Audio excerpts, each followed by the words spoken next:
السلام عليكم. ايه اللي هيحصل لو مفيش نوم؟ تخيل نفسك في عالم مفيهوش نوم. مفكرتش حياتك هتبقى عامله ازاي؟ هتبقى زي بطل خارق مش محتاج اي راحه، ولا زي زومبي ماشي مش عارف انت رايح فين؟ في ليله هاديه وانا بستعد للنوم فكرت، قلت ايه اللي هيحصل لو ما كنتش محتاج انام؟ هل هيبقى عندي وقت اكتر اعمل اللي انا عايزه، ولا هيبقى ليه تاثير مرعب على صحتي وعلى عقلي؟ معاكم مهندس مصطفى. جهز قهوتك واشترك في القناه وتعالوا نستكشف العالم الغريب ده ونعرف الحقيقه والخيال عن الحياه من غير نوم.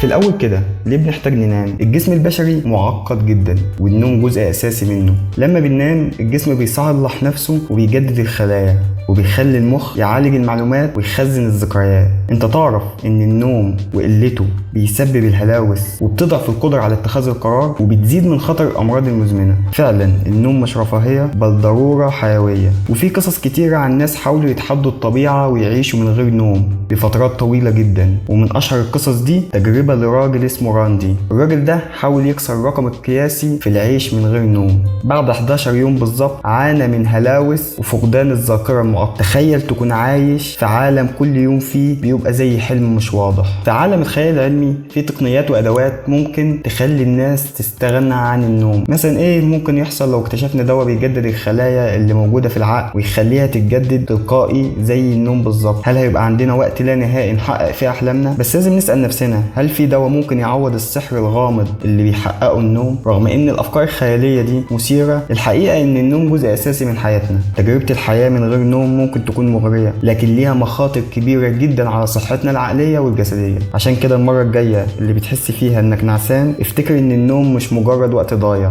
ده وقت جسمك وعقله محتاجينه جدا عشان يبقوا في احسن حالاتهم. الخلاصه، النوم جزء من دوره حياتنا وهو نعمه لازم نقدرها. انت ايه رايك؟ ممكن تفكر تعيش من غير نوم؟ اتمنى يكون الموضوع فاتكم جدا، وما تنساش الاشتراك في القناة ونتقابل في الفيديو الجاي. سلام.